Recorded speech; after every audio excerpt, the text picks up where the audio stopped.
Wednesday, everybody. Welcome to the Brownwood Lions Coaches Show here on KOXC. I'm Derek Stuckley, along with Brownwood Lions head football coach, athletic director Sammy Burnett.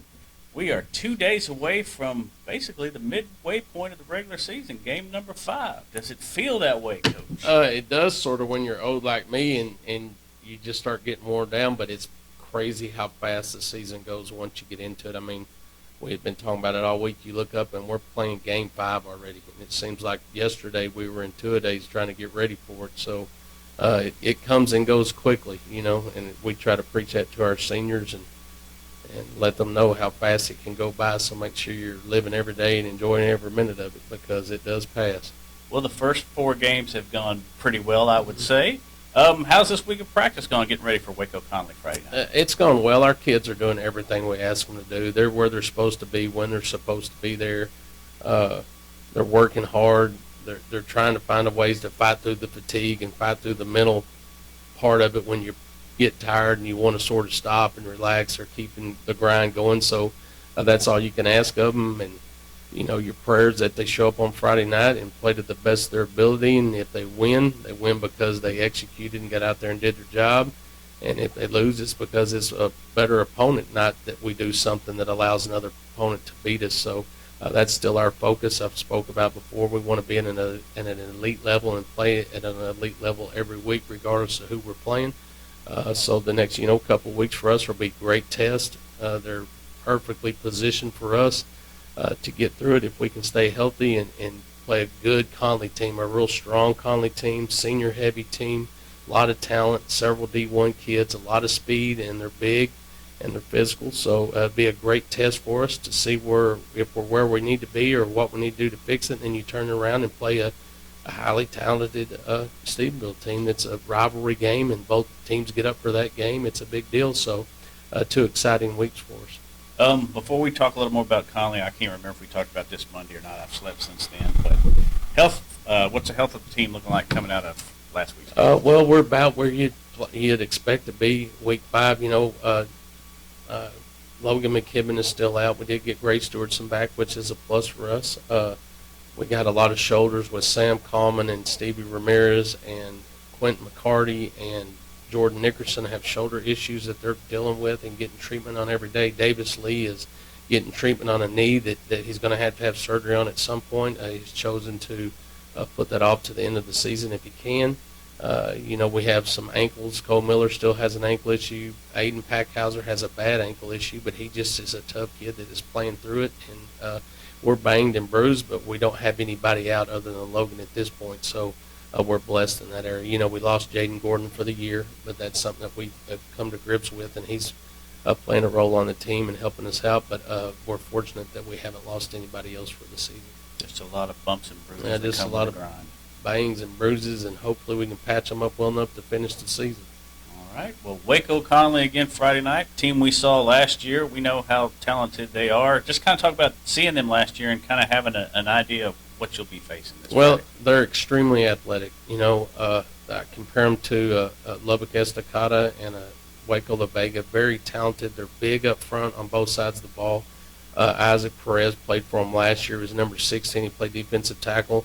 This year he's playing defensive tackle, defensive end, and he's playing a lot of sniffer for him. He's wearing a different number. He's wearing 99, but he's a very, very talented young man. He's big. They're big up front on the offensive side and big on the defensive side. Skill-wise, the 4A cover boy, Kobe Black, is their safety. He plays corner. He plays receiver for them. He runs a jet sweep. He's very talented.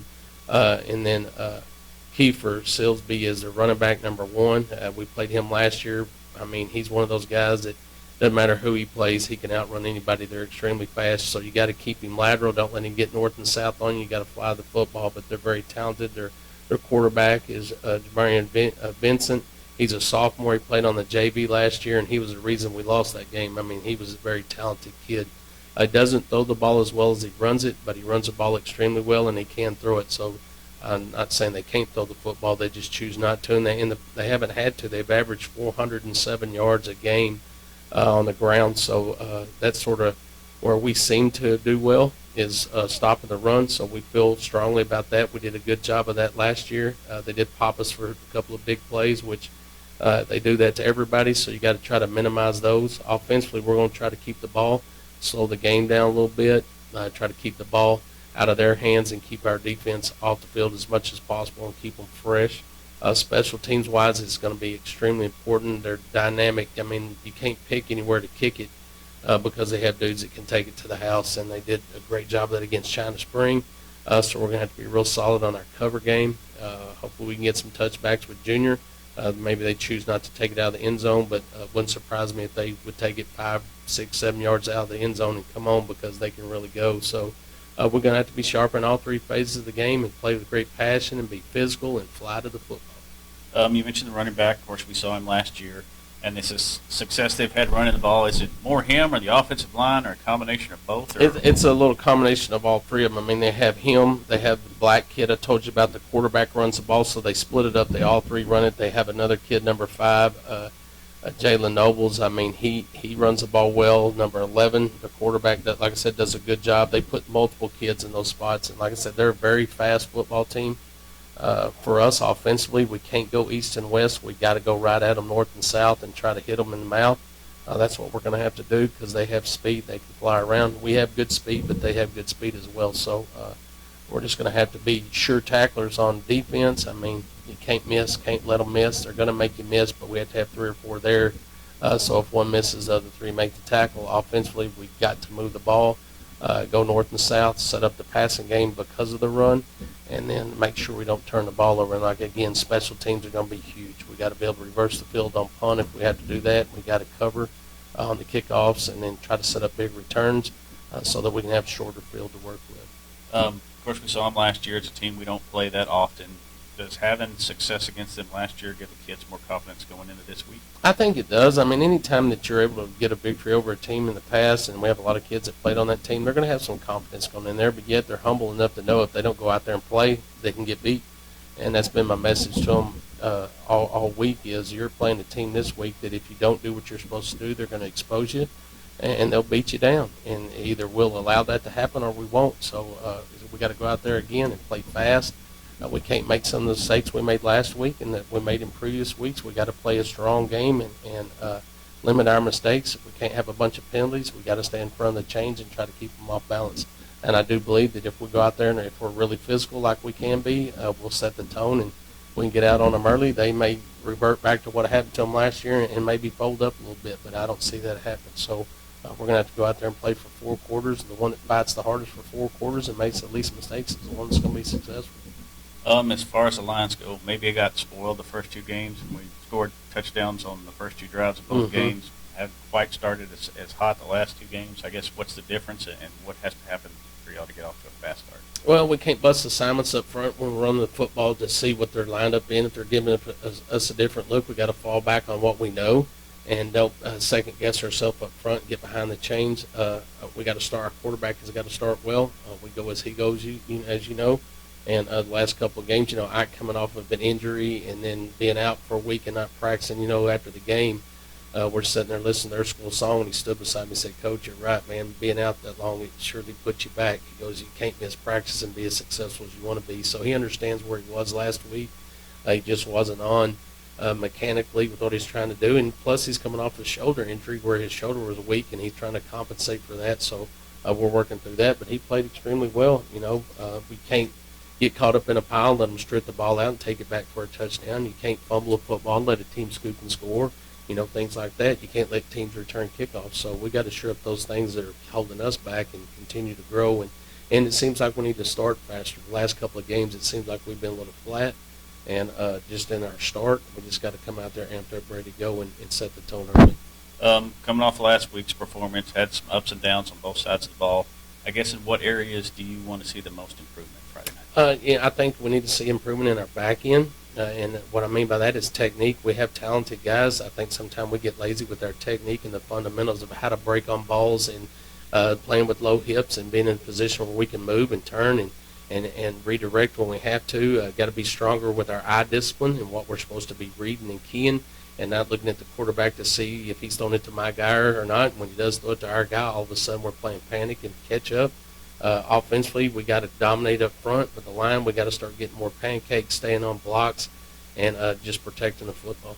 All right, and 7:30 kickoff Friday night back at Brownwood Stadium. Tickets still available? Yep, you can get those in the office Monday through Friday, 9 to 12, 1 to 4, and then on Friday, 9 to 12. Lisa will leave that afternoon to get everything set up at the stadium, but those tickets are available.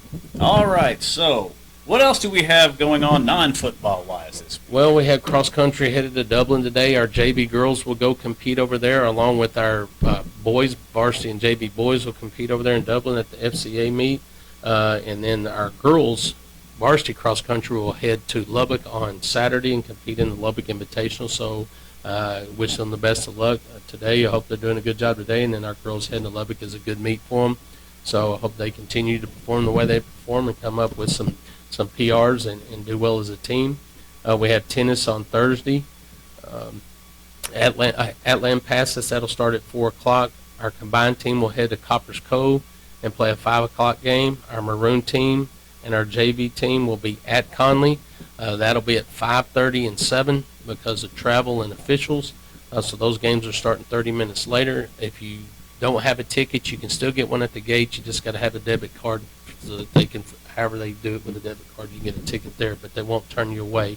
And then, of course, volleyball will kick off their district against a very strong Glenrose team at 5 o'clock and at 6 o'clock at Glenrose on Friday. And then, of course, we'll kick off at 7:30 at Gordonwood Stadium against Waco Conley Cadets. Yeah. Chance for volleyball to get off to a fresh start. I know they played Burnett last night, a state-ranked team, came up a little short, but they've made some strides so far this season, and now it's a chance to basically kind of start over. Yeah, it's a new start. Everybody's 0-0, and here's the thing. Our girls work really hard, and they're fighting really hard, and they're listening to their coaching, and ultimately you hope that pays off this year.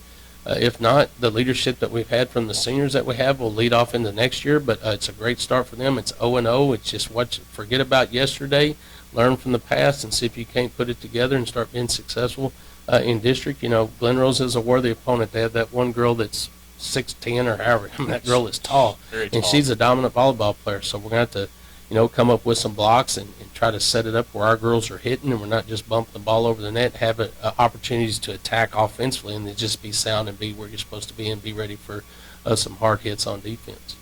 This is the first Thursday we hadn't had a sub-varsity game. It is. And no one's here. It's crazy, isn't it? Well, everybody hit the road and go watch a That's game right. tomorrow. All right, anything else we need to mention today, Coach?